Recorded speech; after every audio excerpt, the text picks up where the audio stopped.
Assalamualaikum warahmatullahi wabarakatuh.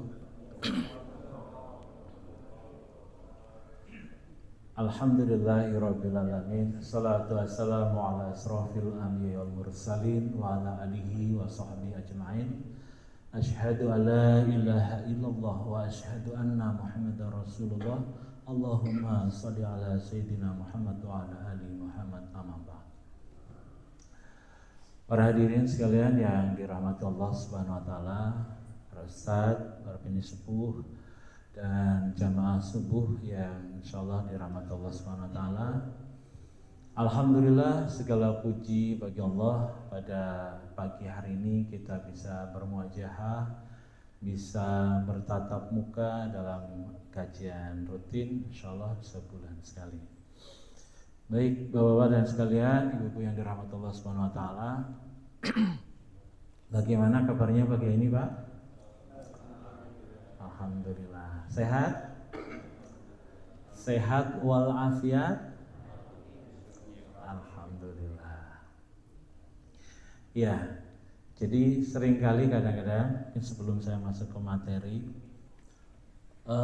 sering sekali kadang-kadang kita disapa dengan sehat walafiat.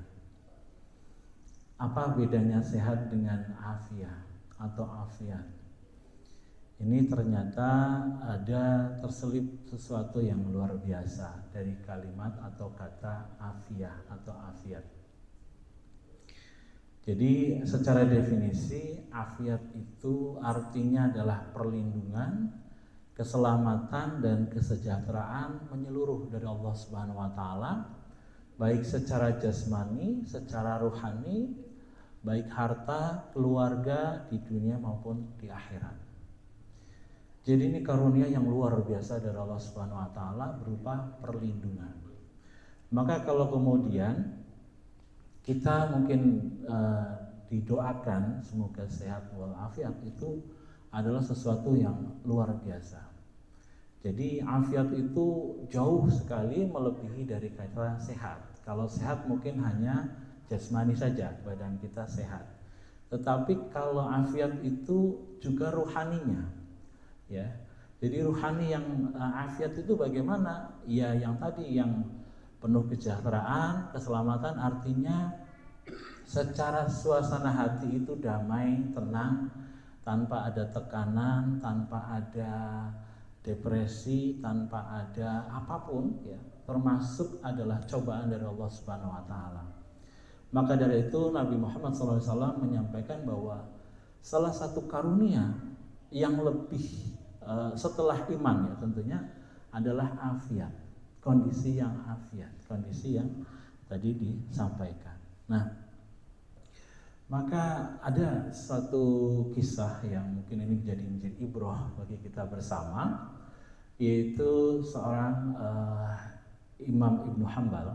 Beliau adalah salah satu murid Imam Syafi'i yang kemudian punya mazhab juga Hambali.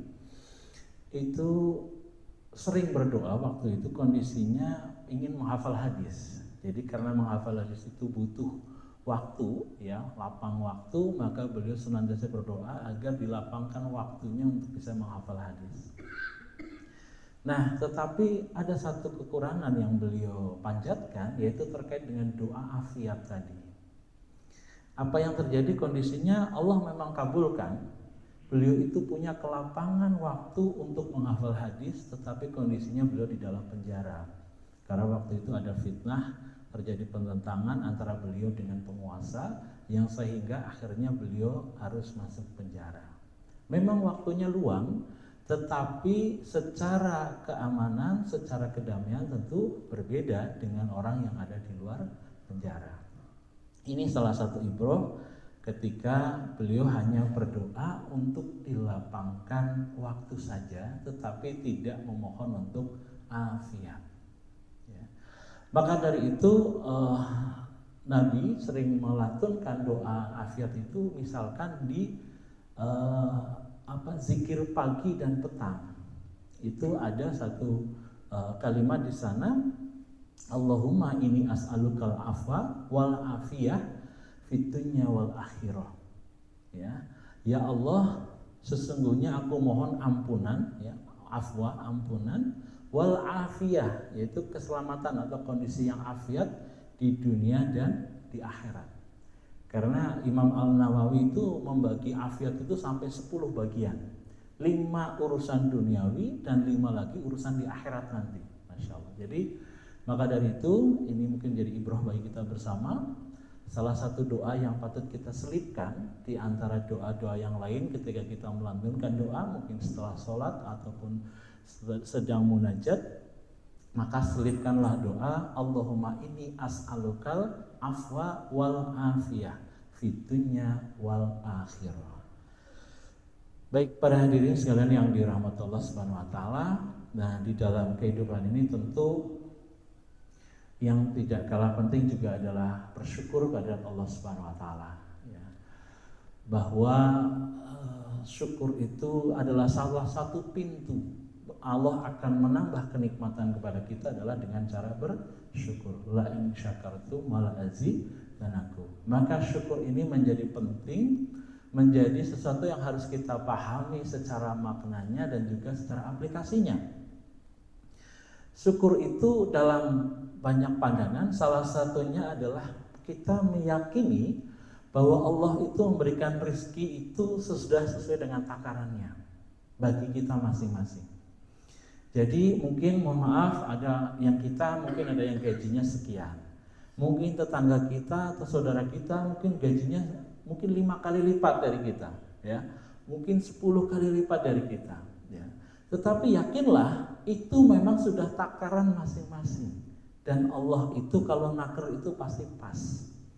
Nah disinilah syukur itu ketika kita meyakini takaran Allah itu untuk kita, untuk masing-masing orang itu sudah sesuai. Bayangkan kalau sesuatu itu berlebihan, itu tentu tidak baik. Ya, contoh ada orang minum kebanyakan gula, yang terjadi apa Bapak? Penyakit diabetes, gitu ya. Ada orang mungkin mengkonsumsi terlalu banyak garam, yang terjadi adalah apa? Hipertensi, darah tinggi. Atau mungkin ada yang suka emping, apa yang terjadi kalau kebanyakan? Asam urat. Moga-moga kita dijauhkan dari asam urat ya. Katanya sakit banget, makanya jangan. Ya, Masya Allah. Nah, maka dari itu rasa syukur itu akan merasa tenang berapapun pemberian Allah Subhanahu wa taala dan tidak iri atas rezeki orang lain. Kita mensyukuri berapapun Allah yang kemudian berikan kepada kita. Yakinlah bahwa itu sudah sesuai dengan takarannya. Nah, alhamdulillah kita hari ini sudah masuk bulan Ramadan, bulan yang mulia, bulan yang agung, ya. Tetapi keagungan ini tentu hanya bagi sebagian orang. Kenapa sebagian orang? Karena ada juga orang-orang yang dia memang Islam, KTP-nya Islam, syahadat, tetapi terkadang melewatkan bulan Ramadan. Ya Ramadan ya begitu, nggak Ramadan ya begitu. Nah ini ada orang ngomong seperti itu ya. Jadi saya pernah beberapa tahun yang lalu, sekarang sudah hampir jarang, di Ciawi lah, nggak usah jauh-jauh. Itu karena kebetulan saya habis pulang dari tahajud siang ya, mendekati jam 11 gitu, dan kebetulan istri saya lagi berhalangan sehingga dan kurang enak badan, sehingga waktu itu nge-WA, Mas tolong beliin nasi ya ke warteg, saya lagi nggak masak, kan begitu ya. Akhirnya ya sudahlah, Bismillah aja, walaupun memang rada-rada nih gitu kan, ke warteg gitu siang-siang Ramadan gitu. Tapi karena niat kita memang tidak untuk tidak untuk buka puasa ya nggak apa-apa kan gitu. Begitu, dan biasanya warteg itu unik ya, kalau Ramadan itu malu ya, ditutupin pakai tirai gitu ya. Begitu saya buka tirainya, saya kaget. Dan yang di dalam juga kaget. Ternyata di dalam itu banyak orang, ya, yang kondisinya mohon maaf, sepertinya mereka orang kerja gitu ya, karena bajunya rapi-rapi, itu masih sehat-sehat, umur mungkin 20-30 itu lagi makan dengan lahapnya gitu.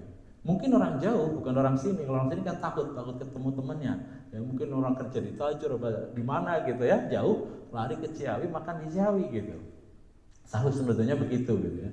Jadi saya juga kaget, mereka juga kaget. Karena dalam sekian detik itu saling berpandang-pandangan gitu. Gitu ya. Jadi ya udah, karena memang saya perlu beli makan, ya sudah dibungkus langsung pergi lagi kan gitu. Yang maksud saya adalah bahwa ada orang-orang yang kemudian tidak memandang Ramadan itu sesuatu yang istimewa. Ya biasa aja, biasa makan siang ya makan siang begitu ya. Nah, ternyata ada satu letaknya, yaitu ketika sudut pandang orang melihat Ramadan. Ya kalau orang zaman sekarang bilangnya POV katanya, point of view katanya. Nah, ternyata memang seseorang itu ketika melihat sesuatu itu beda-beda sudut pandangnya. Ya, mungkin Bapak pernah lihat satu video atau tayangan di sosmed gitu yang menceritakan seseorang kakek gitu ya, memberikan sebuah jam tangan tua kepada cucunya untuk dijual gitu ya. Cuk, silahkan kamu coba jual sana, laku berapa gitu ya. Dia di depan rumah ketemu pemulung ya, tukang itu rongsok ya, nanya, "Bang, beli jam nggak? Bagus." "Berapa?" Nawar berapa bang? "Ya paling 20.000 lah, ini kan jam tua," katanya gitu. Tukang rongsok nawar berapa? 20.000. Dia nggak kurang yakin nih, pergi lagi dia ke pasar. Ketemu tukang servis jam, nanya, "Bang, jual jam berapa?" Tukang servis jam melihat, "Oh jamnya masih bagus nih, masih normal, ya 100.000 lah," kan gitu ya, nawar. Kemudian dia pergi lagi pindah ke toko jam ya, toko jam yang mungkin ngerti gitu dengan jam yang lama antik. Kemudian ditawarlah, singkat cerita ditawarlah 200.000. Dan terakhir ketika kemudian dia tahu ada seorang kolektor yang suka ngumpulin barang-barang antik, dia datang ke sana. Ternyata ditawar berapa? Sekitar 10 juta. Artinya apa? Dari satu barang yang sama, orang itu menilainya berbeda. Ada yang tadi menilainya cuma 20.000, 50.000, 100.000, 200.000, ada 10 juta. Itulah kenapa bisa jadi Ramadan itu ada orang yang melihatnya dengan sesuatu yang biasa, ada yang melihatnya sesuatu yang istimewa. Nah, bisa jadi kenapa orang bisa melihat istimewa dan tidak, itu karena ketika orang melihat istimewa itu ketika tahu harga jam yang asli. Ya, Bapak sekalian, kuncinya di mana? Kuncinya tahu harga. Ya, coba misalkan suatu ketika kita misalkan ya, Bapak sekalian dikasih hadiah baju oleh saudara atau temannya, baju lah, misalkan baju batik misalkan, ya, dan kita nggak tahu harganya, gitu. Karena kita nggak tahu harganya, mungkin ya biasa aja kan, mungkin kesiram teh, kesiram kopi gitu, cuek aja, alah paling baju dibeli di pasar 100.000-an kan gitu nyangkanya. Tapi mungkin ada teman kita yang datang lihat, Pak, bajunya bagus nih, mahal gitu, ya, atau sarung lah ya, sarung itu kan kalau nggak salah ada yang ya harga 50.000, 100.000, ada yang sampai 10 juta harga sarung itu ya, bentuknya mirip-mirip, nggak terlalu kelihatan gitu. Nah, kembali lagi ketika orang itu tidak tahu harganya, itu tentu penilaiannya atau perlakuan itu hanya biasa-biasa saja. Coba ketika kita tahu harga sarung atau harga baju yang dikasih, kemudian kita cari tahu nih, karena katanya ada yang bilang mahal, kita searching lah di Google, ini merek ini berapa sih? Kita kaget, ternyata harganya 5 juta gitu. Akhirnya apa yang terjadi? Tentu baju kita akan kita sayang-sayang. Kelihatan kena debu sedikit langsung kita lap, ya. Kena tumpahan air sedikit langsung kita pakai ambil tisu dilap. Mungkin kalau pulang ke rumah juga, "Bu, ini tolong dicucinya hati-hati, ini mahal, 10 juta," kan gitu misalnya. Ya, beda dengan tadi yang kita hanya merasa harganya murah. Nah, dari situlah Bapak sekalian yang dirahmati Allah Subhanahu wa taala, bahwa ternyata Ramadan itu kebaikannya itu luar biasa. Ya. Ada 3 amal yang kemudian Allah itu kalau nanti di Yaumul Mizan itu nimbangnya secara khusus, secara istimewa. Ada tiga hal. Yang pertama adalah pahala sabar, yang kedua adalah pahala memaafkan orang lain, dan yang ketiga adalah pahala di bulan Ramadan. Seluruh amal di bulan Ramadan nanti timbangannya khusus. Maksudnya khusus bagaimana? Karena amal ini saking besarnya, timbangannya itu bukan timbangan biasa. Jadi kalau Bapak nimbang beras, mungkin pakai timbangan yang 100 kilo cukup. Tapi kalau misalkan nimbang kontainer, itu masa pakai timbangan 100 kilo? Tentu tidak, ya kan? Tentu akan nimbang pakai timbangan khusus, bahkan itu mungkin timbangan yang ditanam di jalan, ya. Kontainernya tinggal lewat, naik, langsung kelihatan angkanya sekian ton. Itu timbangan khusus. Nah, kurang lebih gambarannya begitu. Ketika amal bulan Ramadan itu sangat-sangat luar biasa, sampai Allah itu di Yaumul Mizan menyiapkan timbangan khusus untuk amal-amal tertentu. Salah satunya adalah Ramadan. Ya. Bahkan kata Allah, pahala Ramadan itu sampai dirahasiakan.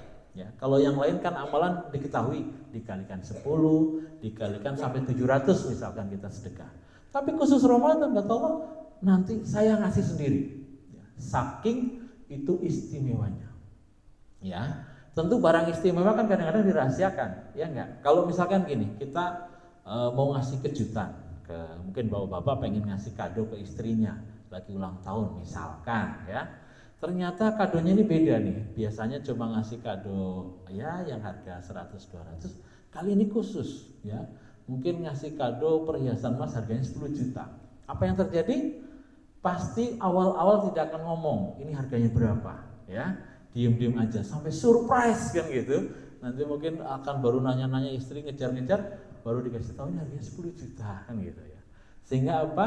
Allah juga begitu, ingin memberikan surprise kepada umatnya, ya, kepada hambanya terkait dengan amal Ramadan. Maka dari itu mumpung kita masih di 10 hari pertama di bulan Ramadan, mari sama-sama kita ikhtiarkan kencengin Ramadan, ya. Salah satunya tentu adalah mempelajari ilmunya, ya. Contoh yang sederhana, sholat tarawih, ya. Rasulullah SAW itu menyampaikan, barang siapa sholat tarawih bersama imam sampai selesai. Di sini sholatnya 23 atau 11? 23. Mohon maaf, kan kadang-kadang ada yang 11 pulang gitu ya. Yang memang 11, ya itu silahkan saja, memang pilihan masing-masing. Tapi kata Rasulullah, bagi seorang yang kemudian sholat di belakang imam sampai selesai hingga sholat witir, ya, maka kata Rasulullah dia akan mendapatkan pahala selayaknya sholat semalam suntuk. Jadi sekalipun kita tidur, kita dicatat masih tetap menjalankan sholat hingga subuh. Itu kan luar biasa, ya. Itu pahala khusus di bulan Ramadan, yaitu sholat tarawih. Maka dari itu, ya walaupun mungkin ada keluhan lain sebagainya, usahakan sampai selesai, ya, sampai selesai. Kalau imamnya kerasa kecepatan, bilangin, jangan kecepatan, gitu ya. Soalnya kadang di beberapa masjid suka imam itu udah kayak motor trail gitu ya, weng gitu ya. Jadi ya insya Allah masih sah, tetapi kadang-kadang jamaahnya keringetan aja gitu ya, karena ngejarnya itu capek gitu ya. Nah seperti itu. Nah itu amalan-amalan khusus di bulan Ramadan itu luar biasanya begitu, salah satunya ya. Dan kemudian yang tidak kalah penting adalah kalau bisa kita mencuri amal orang lain. Kok mencuri amal orang lain? Ya caranya maksudnya adalah memberi buka puasa orang lain. Kenapa? Karena barang siapa memberi buka puasa kepada orang lain, maka dia akan mendapatkan pahala yang sama dengan pahala puasa orang tersebut. Ya, kalau kita puasa sendiri kan ya pahalanya satu ya, kita sendiri. Tapi bayangkan kalau misalkan bapak-bapak ngasih sumbangan ke panti asuhan atau ke pesantren gitu ya, saya pengen nyumbang buka bersama, ya seorang 10.000 lah, ada berapa santri? 100, kasih 1 juta. Wah itu luar biasa, 100 pahala santri nanti akan ngalir masuk ke rekening saldo pahala kita. Nah itu pinter-pinternya kita untuk mencari amal sebanyak-banyaknya di bulan Ramadan. Dan di akhir tentu adalah ketika beramal harus ikhlas, artinya dirahasiakan amalnya. Ya, sekarang itu zaman sosmed, dikit-dikit jadi status. Ya, alhamdulillah sudah juz 3 gitu. Hari ketiga juz 3 gitu. Ramadan 2026 gitu. Nah itu yang kayak gitu-gitu tolong di skip. Pokoknya kita usahakan jangan sedikit-sedikit status, apalagi soal pahala. Tolong di skip. Karena apa? Khawatir mengurangi keikhlasan kita. Terus gimana kalau ada teman kita yang begitu? Ya sudah, biarin saja. Bisa jadi kita berhusnudzon aja. Jadi kalau orang teorinya main sosmed itu, sebelum kita ngelihat status orang, kita harus menyiapkan 1000 alasan untuk husnudzon, berprasangka baik. Kita kan nggak tahu ya, orang seperti itu mungkin karena baru pertama kali baca Quran sehingga semangat, sehingga kemudian jadikan status, ya itu silakan saja. Atau mungkin belum tahu gitu ya, mungkin jadi penyemangat bagi dia. Nah bagi yang sudah tahu, ya gitu kita skip saja gitu ya, tidak perlu. Dan yang terakhir, jangan merasa ujub atau sombong dengan amal sendiri ya, atau membandingkan dengan amal orang lain gitu. Itu juga salah satu hal untuk menjaga agar amalan itu tidak bocor. Jadi seperti keranjang, kalau kita sombong, ujub itu khawatirnya ada yang lubang keranjangnya.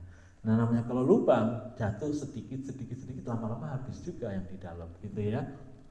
Maka dari itu berhati-hati juga terkait dengan menjaga keikhlasan dan juga jangan sampai kita menyombongkan amal kita. Karena kita tidak tahu, bisa jadi ada amalan lain, orang lain yang lebih hebat dari kita, seolah-olah biasa ya. Imam Al-Jauzi itu pernah mimpi beberapa malam, mimpinya itu sama. Beliau itu kan ulama yang hebat, amalnya banyak, luar biasa ya.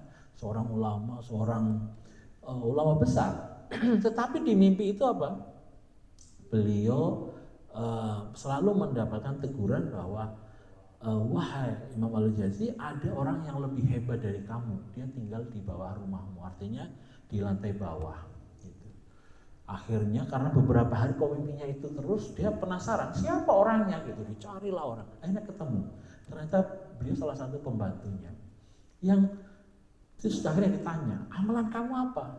Ya tadinya orang nggak jawab, saya nggak amalan apa-apa gitu. Enggak, kak, saya tuh mimpi kamu itu punya amalan hebat apa gitu. Oh mungkin ini ya Syekh gitu. Saya itu cuma kalau melihat orang itu selalu mendoakan. Kalau ada orang susah saya doakan semoga jadi diringankan kesusahannya. Saya itu kalau melihat orang begini, orang marah-marah saya doakan semoga jadi tambah sabar. Melihat orang apa didoakan, terus begitu. Jadi ketika melihat orang didoakan, melihat pedagang mungkin belum laku didoakan, semoga dagangnya laku.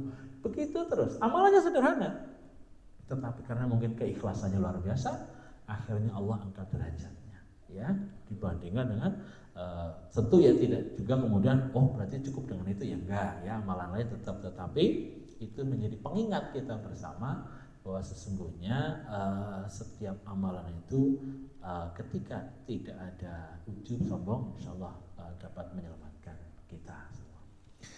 Para hadirin sekalian yang dirahmati Allah Subhanahu wa taala, nah itu sebagai pengantar saja ya kajian pada malam hari ini, pagi hari ini ya, mohon maaf karena kemarin Kang Taufik menyampaikan untuk melanjutkan materi muamalah katanya gitu. Ya sudah. Tetapi ini materinya sedikit sih karena nggak panjang, karena hanya terkait dengan samsyarah atau bahasa kerennya itu apa, broker ya. Broker atau biong bukan biang, maaf. Jadi salah satu fikih muamalah itu ada yang namanya samsyarah atau biong, maklar ya. Samsyarah atau biong itu secara pengertian adalah satu profesi pekerjaan di mana pelakunya menjadi perantara antara penjual dan pembeli. Ya. Kalau di Malaysia kalau nggak salah nama istilahnya penengah gitu, karena dia di tengah-tengah gitu ya. Dan simsyar itu adalah orang yang melakukan tadi, jadi brokernya itu disebut dengan simsyar ya. Simsyar aktivitasnya samsyarah. Nah, para fuqaha kemudian dan juga kemudian memberikan predikat atau memberikan hukum terkait dengan pekerjaan ini adalah sesuatu yang halal menurut syariat Islam. Tentu halal ini ada syarat dan ketentuan ya, apabila sesuai dengan aturan-aturan di dalam Islam. Nah, aturan-aturan di dalam Islam itu apa saja? Yang pertama terkait dengan samsyarah ini, Satu, pekerjaannya simsar itu harus jelas, maklum, ya. Kemudian upah atau ujrohnya atau komisinya juga harus jelas, ya, di awal, ya. Kemudian upah bagi samsara tersebut tidak boleh terlalu tinggi atau kompensasi, ya, atau mengeksploitir kebutuhan masyarakat. Nanti dijelaskan satu-satu. Yang keempat, samsara yang dilakukan tidak termasuk samsara yang diharamkan, ya. Kemudian yang terakhir, tidak boleh ada unsur samsara ala samsara. Jadi broker ke broker atau biong ke biong itu nggak boleh. Nah, penjelasannya, yang pertama, pekerjaan simsar atau samsara itu harus jelas, harus maklum. Maksudnya apa? Contohnya misalnya, ya, kita ketemu misalkan dengan misalkan ada rumah dijual, kemudian kita datang ke yang punya rumah terus nanya, Pak, ini dijual betul, boleh nggak saya jadi biongnya, jadi brokernya? Oke. Nah, akhirnya terjadilah akad. Harus ada akad, ya. Akad itu ucapan. Misalnya, ya sudah, jualin aja rumah saya. Nah, itu kan satu harus jelas, pekerjaannya jualan rumah. Yang kedua, harus kemudian ada batas waktu. Saya kasih waktu 3 bulan ya untuk nyari pembeli, gitu. Harus ada batas waktunya. Yang ketiga, itu pekerjaan simsar itu harus jelas akadnya atau upahnya itu harus jelas, ya. Berapa, ya, nanti mekanismenya ada beberapa macam, bisa dipilih, tetapi harus jelas dulu di awal. Nah, samsara itu atau broker itu ternyata hanya boleh untuk bidang jual beli barang. Kalau jual beli jasa itu tidak boleh, ya. Jadi mohon maaf, kadang-kadang kan ada perusahaan outsourcing, ya sekarang banyak disorot itu, memang ya secara hukum syariah memang itu bermasalah secara akad. Dan ternyata secara realitas juga sekarang ya kayak gitu, akhirnya banyak problem, ya, karena memang secara hukum syariah juga bermasalah. Nah, terkait dengan upah, penjelasan syarat yang kedua, samsara itu boleh dipilih, ya, tapi harus disepakati. Yang pertama itu berupa jumlah uang dengan tegas. Misal, tolong jualkan rumah saya, kalau laku kamu dapat 5 juta. Jadi nominal angka, gitu ya. Satu, itu nominal angka yang jelas. Yang kedua berupa persentase dari keuntungan, ya. Misalkan jual mobil, ya, dia itu misalkan showroom. Misalkan showroom itu ngambil untung 10 juta. Nanti kalau kamu ini mobil laku, untungnya kita bagi 2, ya. Ini untungnya sekitar 10 juta. Nah, kalau laku 70, ini untungnya 10 juta, nanti kita bagi 2. Ini modalnya 60 misalnya, ya. Nanti untung berapapun kita bagi 2 misal. Itu yang kedua, persentase dari laba. Ada juga misalkan persentase dari harga barang, ya. Misal jual rumah nanti dapat 2,5% biasanya, atau jual tanah nanti dapat 2,5% misalkan. Nah, itu juga boleh. Yang keempat, bisa juga dari kelebihan harga barang. Maksudnya bagaimana? Maksudnya adalah pokoknya ini rumah dari saya 100 juta, terserah mau dijual berapa, kayak gitu. Kan ada yang seperti itu. Pokoknya dari saya barangnya segini ya harganya, terserah berapa, gitu ya. Jadi ini biasanya praktek ini suka banyak di pasar, ya. Karena kadang-kadang saya ngisi kajian itu di pasar, gitu ya. Itu kalau di pasar Ciawi istilahnya ngadal, ngadal, bukan ngadalin, ngadal itu ngambil barang punya orang, kan suka begitu ya. Jadi misalkan ada orang beli ke toko kita, ternyata kita nggak punya barangnya, terus pembelinya biasa bilang gini, sebentar ya Pak, saya ngambil di gudang, gitu. Ternyata bukan gudangnya dia, gudang orang lain, gitu. Dia pergi, gitu, nyari terus. Nah, problemnya biasanya kalau pedagang itu yang dulu-dulu ya, alhamdulillah sekarang sudah dikasih tahu, akhirnya sudah pada berubah. Dulu-dulu itu suka hanya ngambil barang saja. Ini berapa bro harganya? Cepet. Udah pergi aja dia, nggak ada akad, nggak ada apa. Ini salah.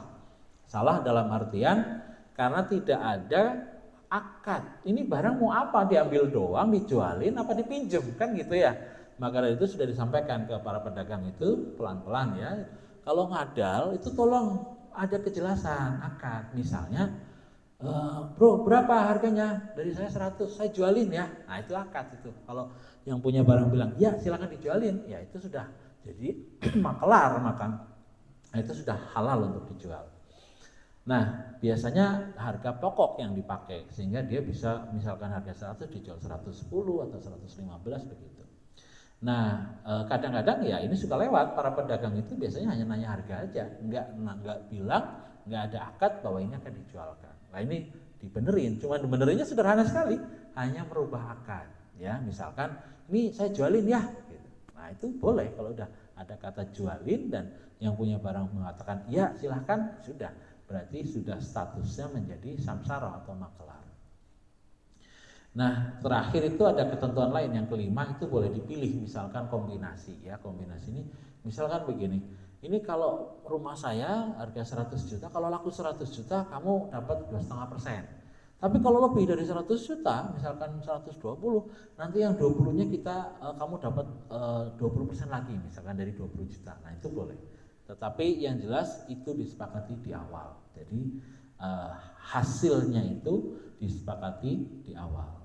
Nah ini kalau mau dibaca lebih detailnya ada di kitab Halal wal Haram fil Islam karya Yusuf Al-Qardawi. Itu ulama yang kemudian mendefinisikan dengan detail seperti ini. Nah kemudian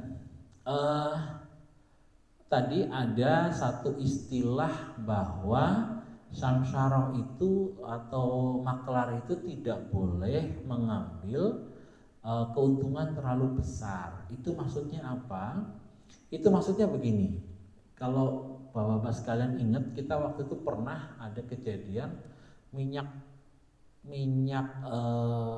kelapa sawit, minyak goreng itu yang tadinya harga 15.000 seliter naik jadi sekitar 40 ya. Pernah kan gitu, naik terus sampai jadi 40. Sehingga disitulah akhirnya banyak orang yang melakukan penimbunan dan juga kemudian mengeksploitasi masyarakat. Bilang minyak lagi langka, ini harganya 40, kalau mau silakan ambil, kalau enggak usah, kayak gitu ya.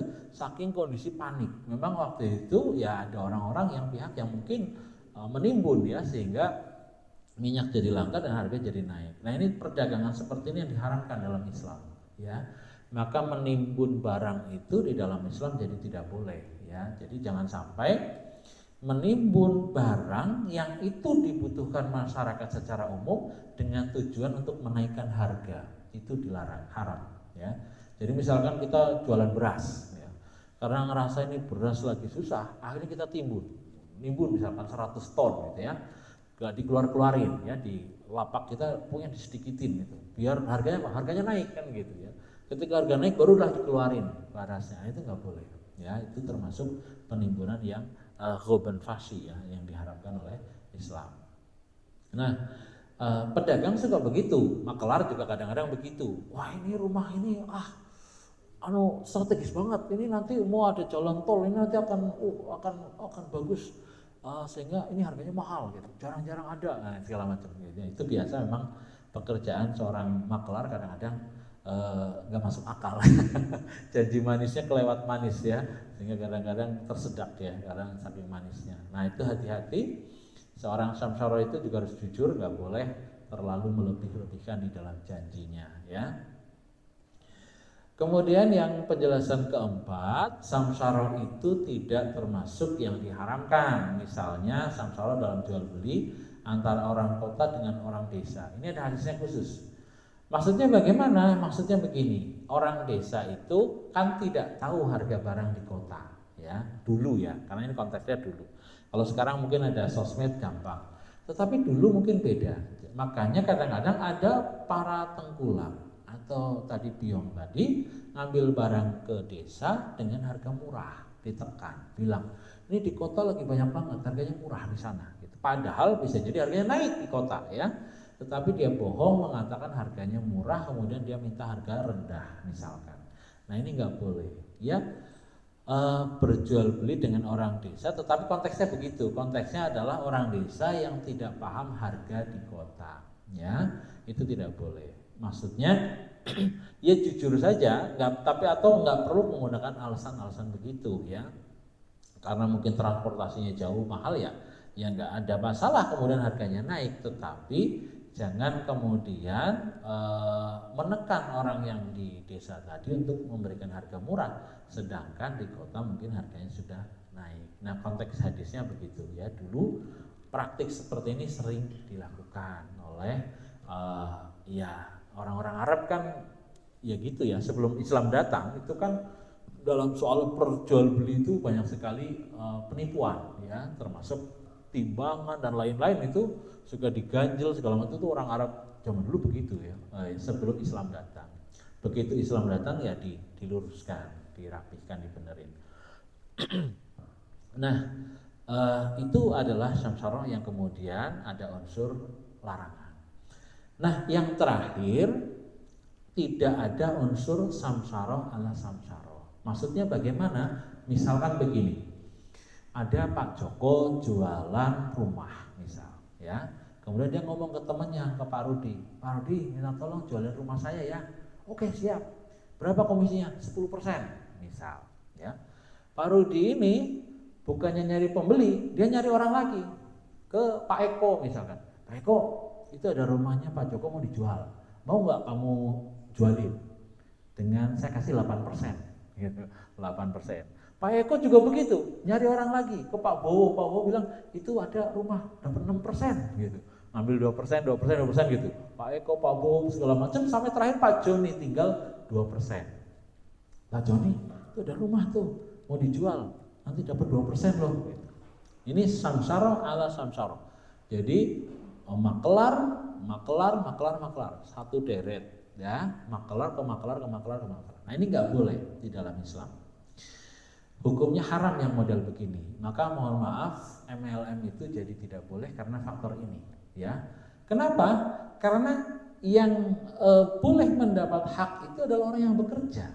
Jadi kalau misalkan Pak Joni tadi bisa mendapatkan pembeli, ya dia yang harusnya dapat 10%, bukan dapat 2% gitu ya. Tetapi karena sistem seperti itu, dia cuma dapatnya 2%, padahal dia yang bekerja untuk mencari pembeli. Sedangkan yang lain itu ongkang-ongkang kaki saja nunggu info kan begitu ya. Nah, ini yang model seperti ini itu diharamkan di dalam Islam. Ya. Jadi samsaroh ala samsaroh ya, makelar lagi itu tidak boleh ya. Makelar cukup satu. Ya. Gimana kalau tim, Pak? Boleh nggak tim? Kalau tim boleh, karena tim itu kan dianggap satu badan. Misal makelar itu satu tim isinya 3 orang. Ya, tapi 3 orang itu datang ke rumah tadi, kemudian melakukan akad dan mereka sepakat nanti kalau ini laku kejual, hasilnya kita bagi 3 ya, gitu. Mereka 3-tiganya bekerja nyari pembeli misalkan ya kemana-mana. Nah itu boleh karena ini masih termasuk satu level. Tapi kalau ini level ini nyari orang lagi untuk nyariin pembeli, ya ini udah beda tadi ceritanya karena udah berlevel-level, itu tidak boleh. Jadi yang boleh itu hanya satu level saja. Dan waktunya kan tadi dibatasi, makanya itu kalau nggak berhasil ya orang lain mungkin yang akan berhasil gitu. Jadi di dalam Islam samsara ala samsara itu tidak boleh. Nah praktek seperti ini kadang-kadang di dunia modern ini juga banyak, misalkan jual beli online yang model affiliate dan segala macam itu kadang-kadang modelnya begini. Nah itu harus hati-hati ya.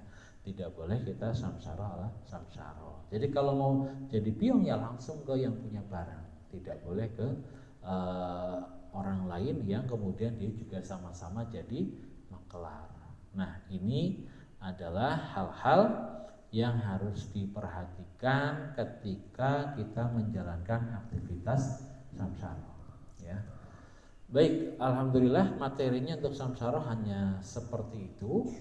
Mungkin kita masih ada waktu, masih boleh mungkin ada sesi diskusi, tanya jawab atau hal lain atau mau masukan dan sebagainya, kami persilahkan. Mungkin tidak harus materi samsara atau materi yang sebelumnya sudah dibahas atau yang lain juga dipersilahkan untuk diskusi kita sampai nanti sholat suruk ya, insyaallah. Mangga silakan. Iya, mangga.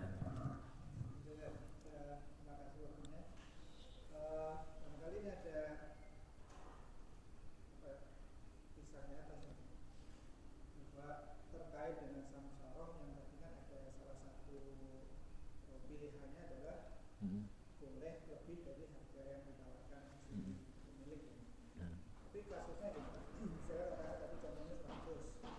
Silakan nanti kalau lebih dari itu buat yang jualin gitu kan, katakanlah laku 110 kan.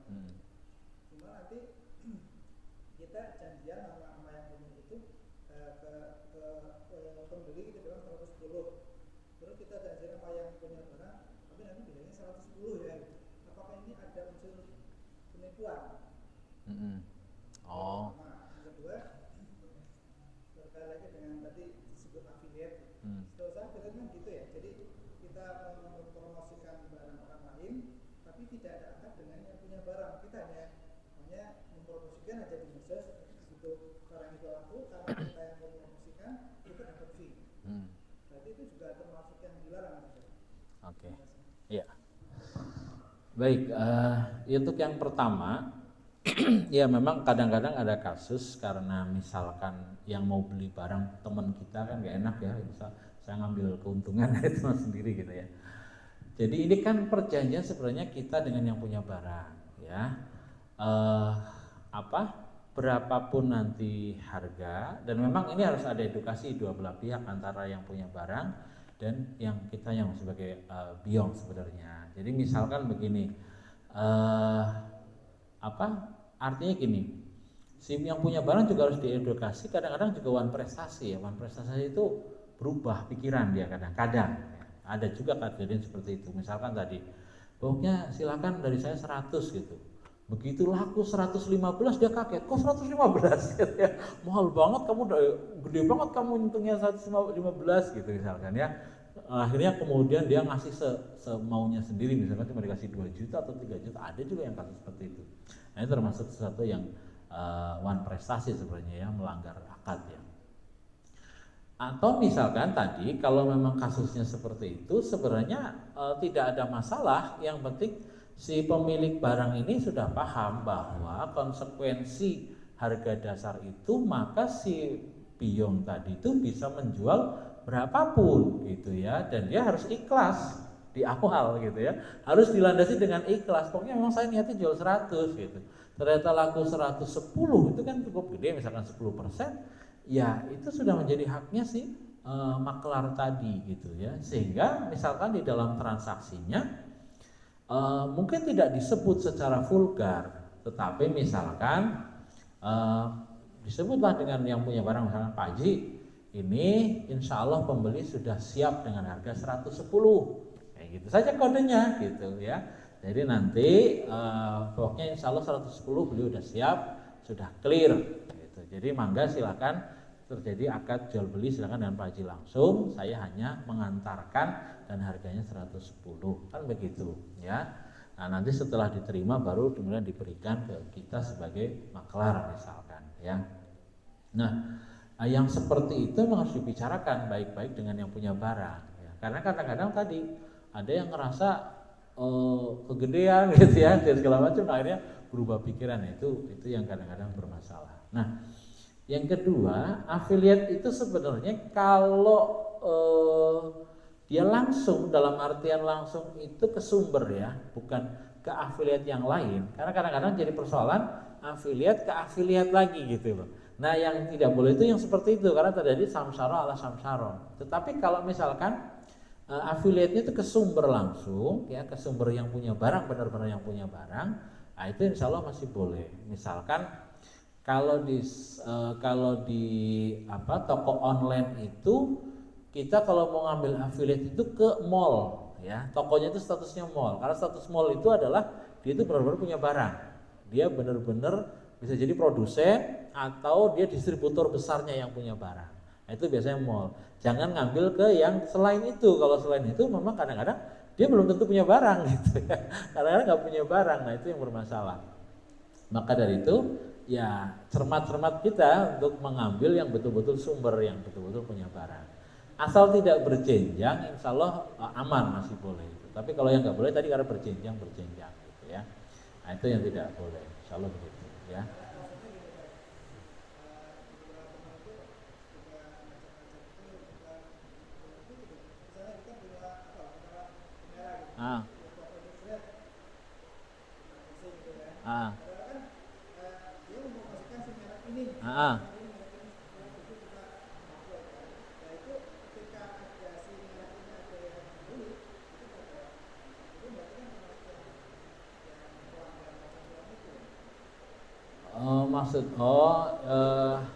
jadi dia nggak punya barang, hanya affiliate aja, terus ngambil juga dari foto orang lain juga gitu. Nah itu ya etika saja sih ya nanti ya.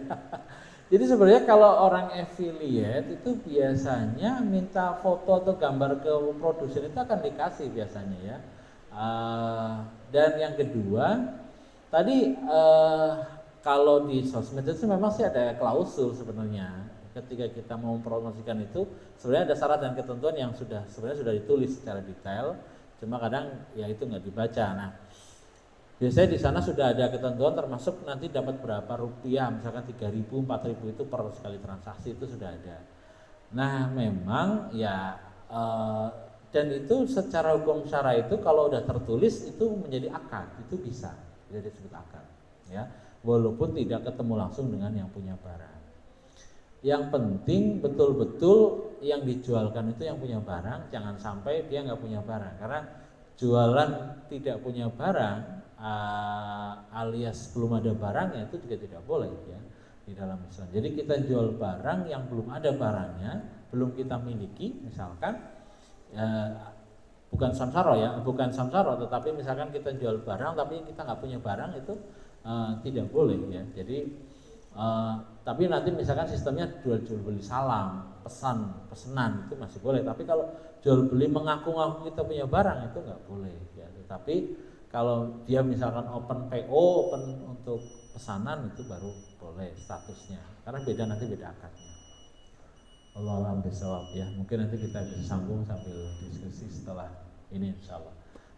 Demikian dari kami karena sudah masuk syuruk. Mari kita tutup bersama dengan bacaan hamdalah, alhamdulillahirabbil alamin, istighfar, astagfirullahalazim, dan doa penutup majelis.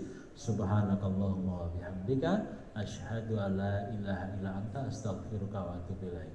Atas kekurangan, kekhilafan saya mohon maaf. Saya akhiri billahi taufiq wal hidayah. Wassalamualaikum warahmatullahi wabarakatuh.